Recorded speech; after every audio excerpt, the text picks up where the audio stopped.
Guys, welcome back to my channel. So you're probably wondering why I haven't been able to upload like now because I'm dealing with the social media issues like Facebook and Instagram.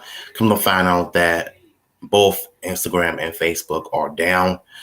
So we don't know what they're doing, but hopefully things will be back up soon. But yeah, that's probably why I've been.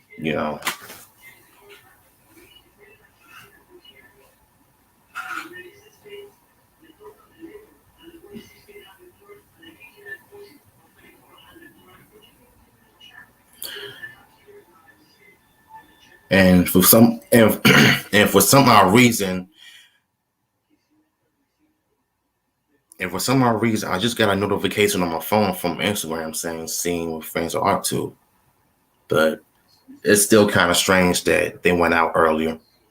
I don't know what's going on. It's a strange Monday to start off with.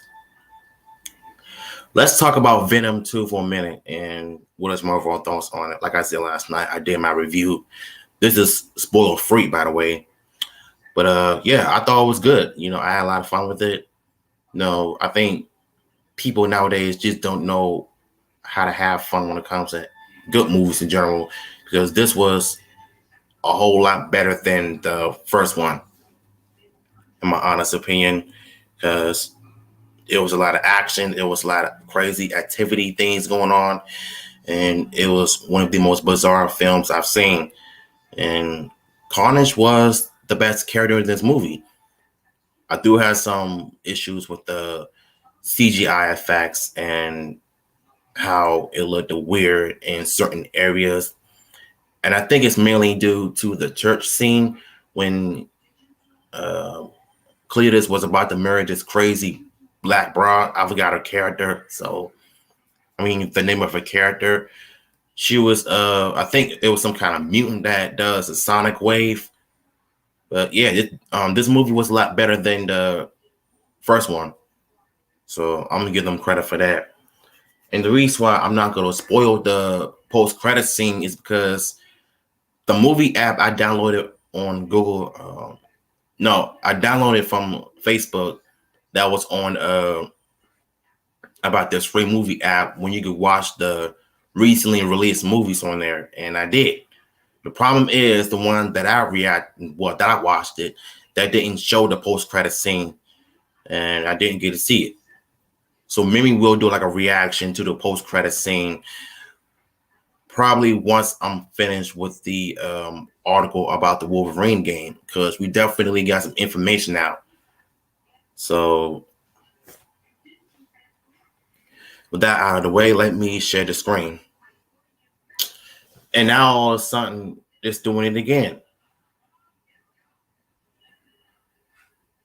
Like, try to log into my Instagram and it keeps saying a care problem. Man, this is bugging me all day.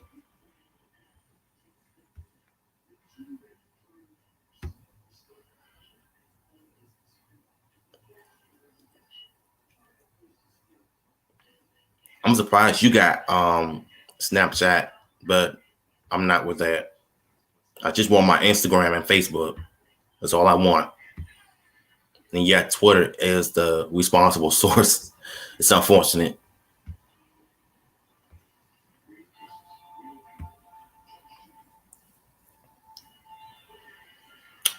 All right, so we're here with this article about this new information about the Spider-Man and Wolverine. And turns out a very special green individual is going to be making a rumored special appearance. So we don't know if it's possible, but based on the trailer, we're going to have to look and see.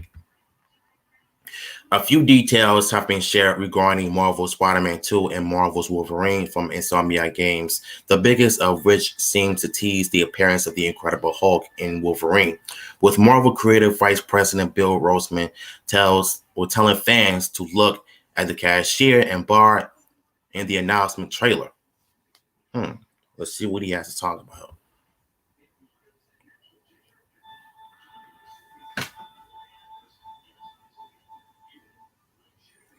Okay, so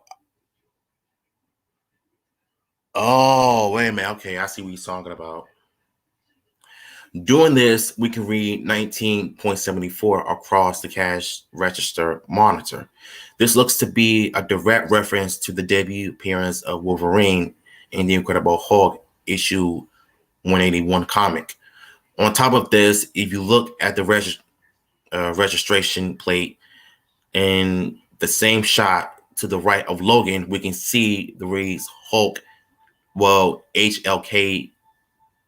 So that is another reference to the issue that Wolverine appeared in, which is a nice little reference. Again, another reference to the same comic. This could potentially be setting up the character's debut in Insomniac's universe. With the Hulk and Crystal Dynamics, Marvel's Adventures game already confirmed to be set in a different one. Oh, I didn't know that. So I literally thought that it was just going to be Wolverine and Spider-Man being connected in the same universe. I didn't really think that they was going to have the Hulk inside of this game as well, because it's a possibility that he's going to end up debuting in Insomniac's universe, which I'm willing to know how he's going to look.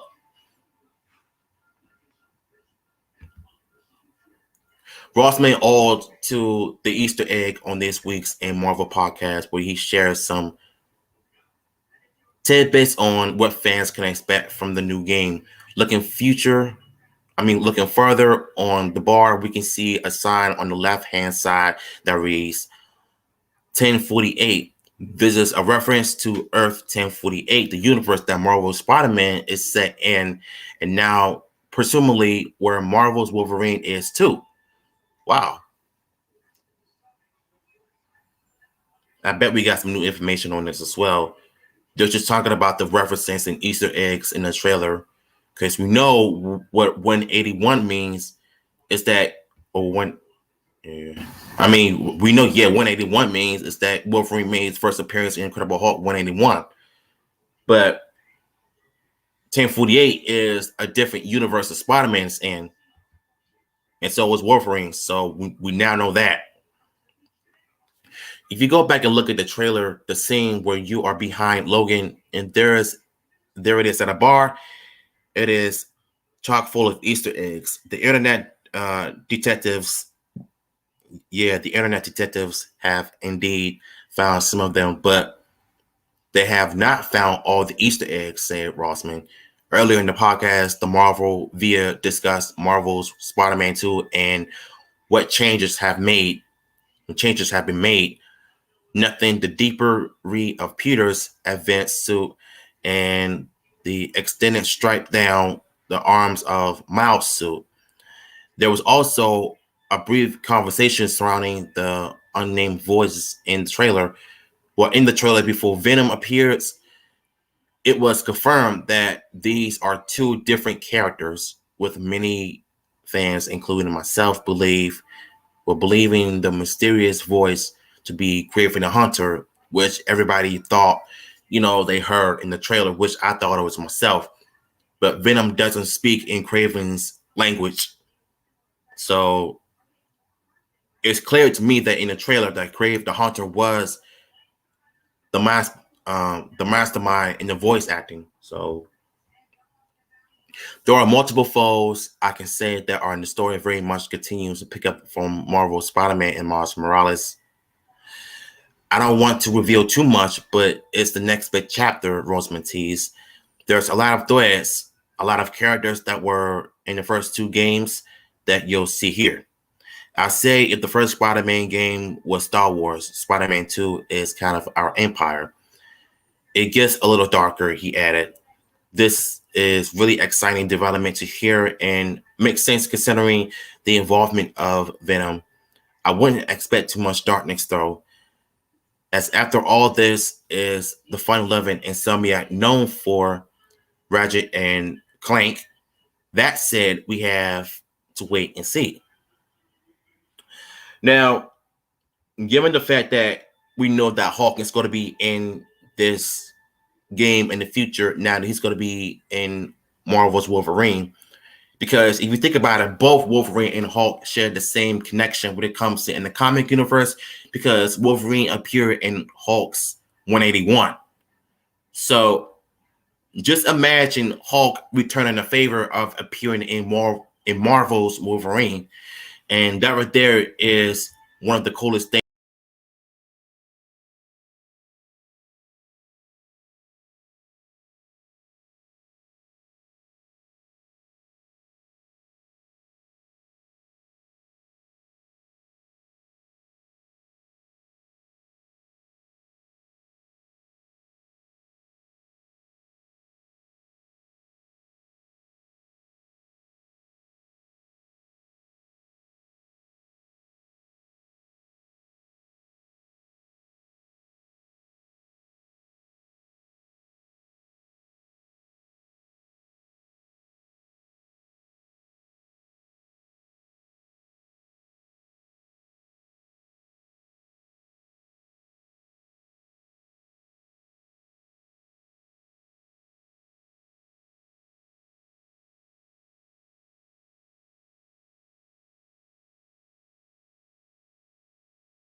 Yeah, I don't know what happened. My Chromebook was acting stupid.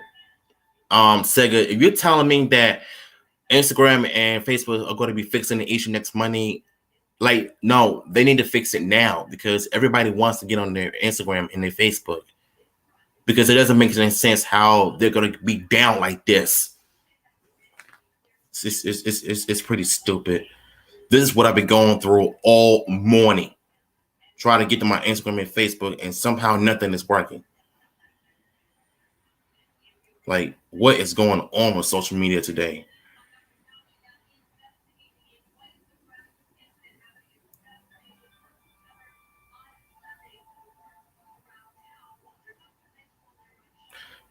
And not to mention, even if you're trying to look at a video on Facebook, it plays, then all of a sudden it stops on its own. I hate 2021. All right, let's jump into another video, which is the Spider-Man, Venom, the end credits. So let me search for that.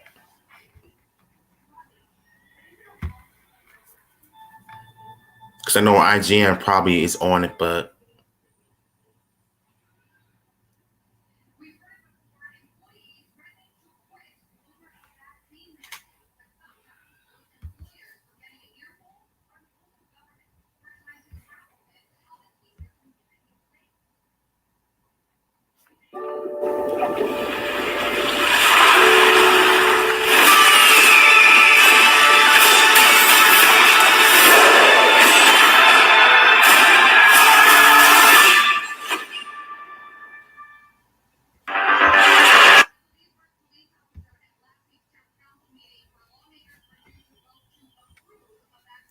let me share the screen.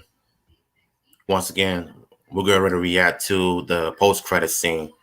There's a reason why I didn't spoil the movie last night, so I want y'all to be like,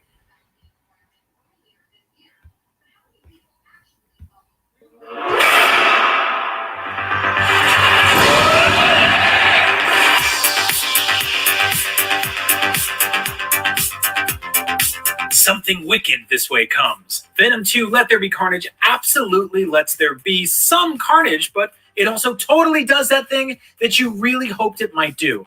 Directed by Andy Serkis, this movie builds on the symbiote shenanigans setup in the first film and sends everyone's favorite man-eating alien parasite facing off with everyone else's favorite parasite, Psycho, before heading off in a totally different direction. We'll break all that down, plus we'll run down which symbiote the big guy could be forced to fight next if there is a Venom 3. But first, Before we get into all of that, I have to warn you, we're about to spoil the crap out of Venom 2. So if you haven't seen it yet, or you don't want to know, now would be the proper time to skedaddle up the building or something while we all figure this out together over here. Now that we're past the spoiler warning, we're going to get right into it. Very excited to say this. And Spider-Man appears in this movie, and Venom is in the MCU. Yes! Really? Well, kind of. We think. Okay, so here's how. In the mid-credits scene, Eddie Brock is tired after fighting Carnage, which we'll talk about in a second, and Venom informs him that the symbiote is ancient and well-traveled.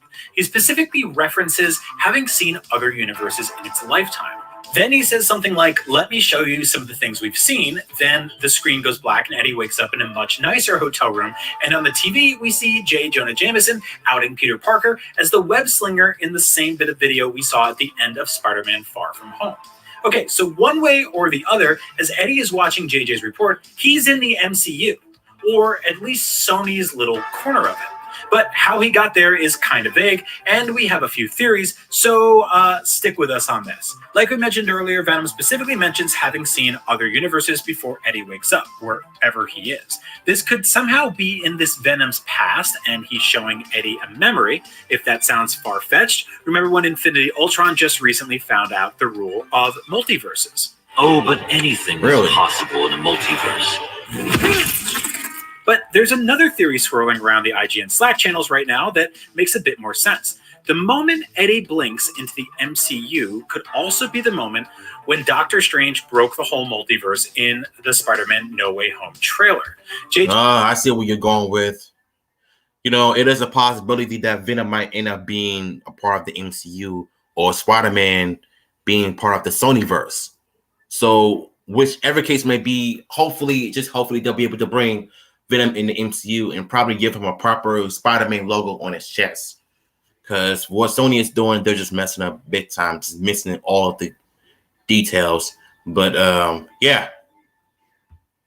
JJ's big Spider-Man exclusive that wrecked Peter's whole life was the thing Peter wanted Doctor Strange to erase, so the fact that we're seeing it again here is likely not a coincidence. Okay, so whatever this means, it's a huge freaking deal and super exciting, but it's also pretty disconnected from the events of the movie. So we'll break down how we think the MCU connection will play out in a minute, but first, let's recap real quick. So we open on a flashback origin story for Cletus Cassidy. He was basically born a full-blown psycho who started offing family members as a kiddo, which leads him to being institutionalized and meeting Frances Barrison, aka Shriek, as a kid. Shriek. And okay, she's now the I know. only thing this serial killer seems to care about.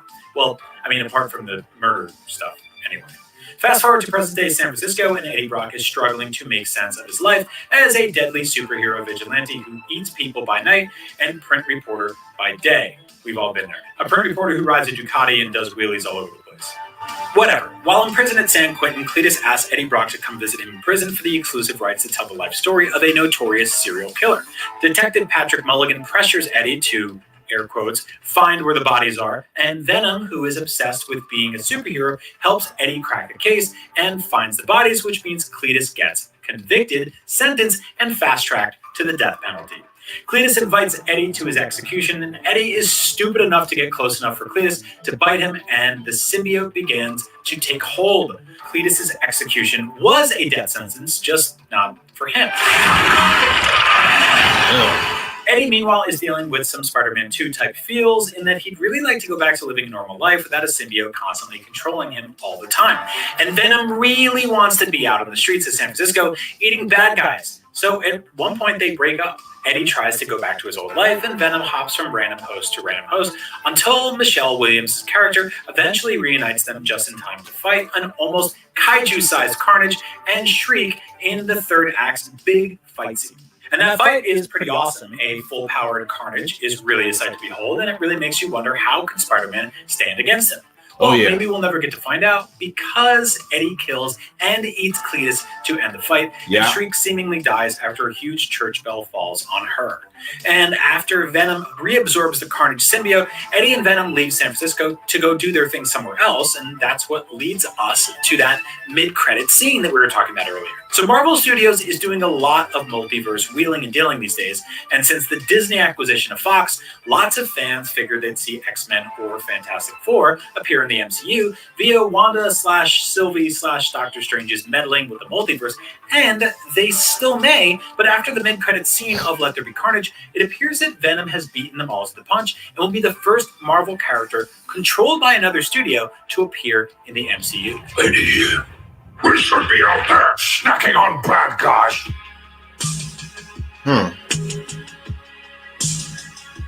Look, Carnage's name is in this movie's title, and when he's on screen, it really is his movie. But real quick, this isn't a review. Be sure to check out IGN's full review, by the way, for a little bit more of a full-fledged actual review. But a little bit of opinion here. The Carnage action scenes in this movie absolutely rip. They kick ass. They're awesome. They're incredibly well done, and they're very exciting to watch. Anyway, Carnage seems to be driven by two main motivations in this movie. First, there's the whole murdering psychopath part, which is very much his brand. But second is his love for Frances, a.k.a. Shriek. He does refer to her as Shriek in the film, by the way, but they have a whole supervillain Bonnie and Clyde situation going on. They even get a cool car. In the end, both characters die, and the Carnage symbiote is again made one with the Venom symbiote. So who knows, maybe Carnage could reemerge one day, especially if the symbiote is this big amalgam of all the hosts who came before it.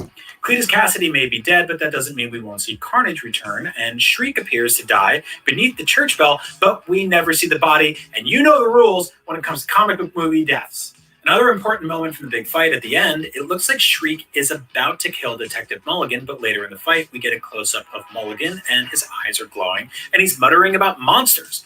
The whole vibe was very much like when Tim Blake Nelson's character, Samuel Stearns, expanded his mind and teased the villain, the leader, in The Incredible Hulk. That tease never paid off, or at least not yet, but this one could be setting up yet another symbiote villain for Venom to face off against if there's a Venom 3. You know, I kind of want to know, what are the Venom symbiotes in the comics? If I have to do some research, I will. And we'll get to that right now.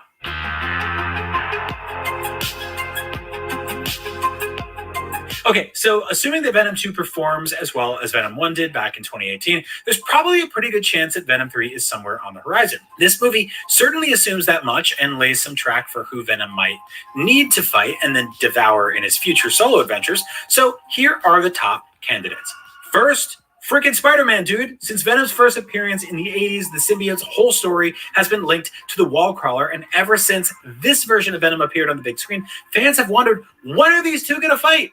Spider-Man's appearance in this movie seems to assure that at some point in the future, Spider-Man not that Sam Raimi crap comes out in just a few months, and if the rumors are true, could include everything, a variant Spidey or Spideys, and a multiversal Sinister Six and Venom. Spider-Man's appearance in Venom 2 seems to set something like that up. That's a lot. Anyway, the next candidate for Venom to fight in his next solo movie is Toxin. Remember Detective Mulligan? Well, pulling from Marvel Comics, Detective Patrick Mulligan eventually becomes the first host for the symbiote, which itself is the offspring of Carnage. The fact that Cletus's lover Shriek seems to be the one who infected Mulligan also points to this. Carnage and Shriek made a little symbiote and bound it to Mulligan before Venom could reabsorb Carnage. Here's our guess. Venom will appear via Doctor Strange's multiverse incompetence, tangle with Spidey in Spider-Man No Way Home, and maybe even get his cool chest logo in the process. Then in Venom 3, he'll be back in San Francisco dealing with Toxin. Now, what we don't know is if that will be the San Francisco that we've seen in 2 Venom movies, or the MCU San Francisco where heroes like the Wasp, Ant-Man, and Shang-Chi could also be around to help.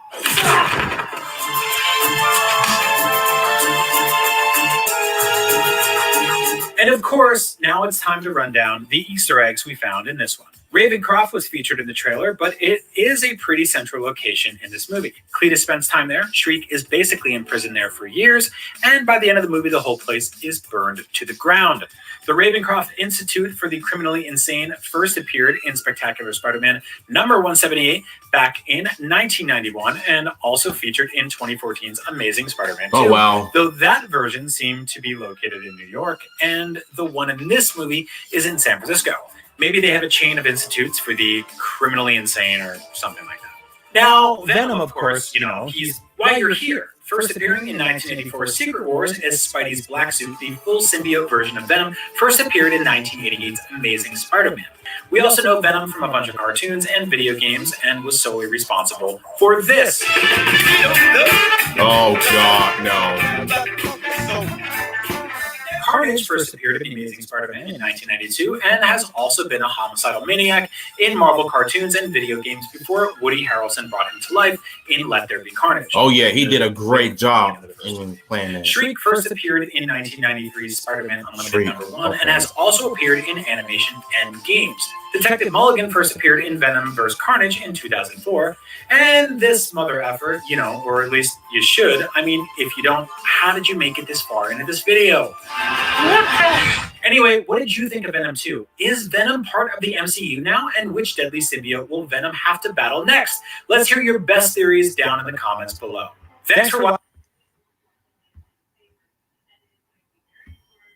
All right, so right now we know what you know what? I'm sorry, y'all. It's hard for me to focus because I'm still dealing with this Instagram and social media drama going on.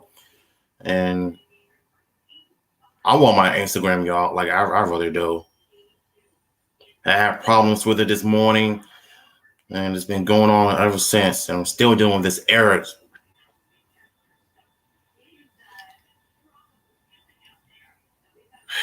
Oh, God.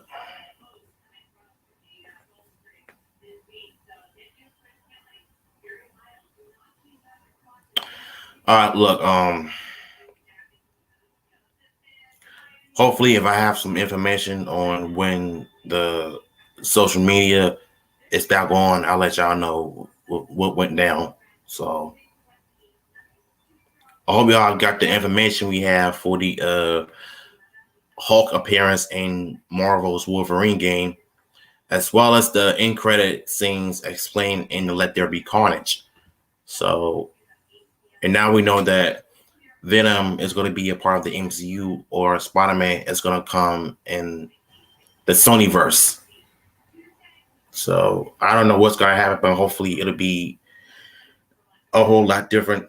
So yeah, hopefully y'all enjoy this live stream. I know this might not be the best one, so even I sometimes can be my own critic. So yeah, I'll see you on my next content.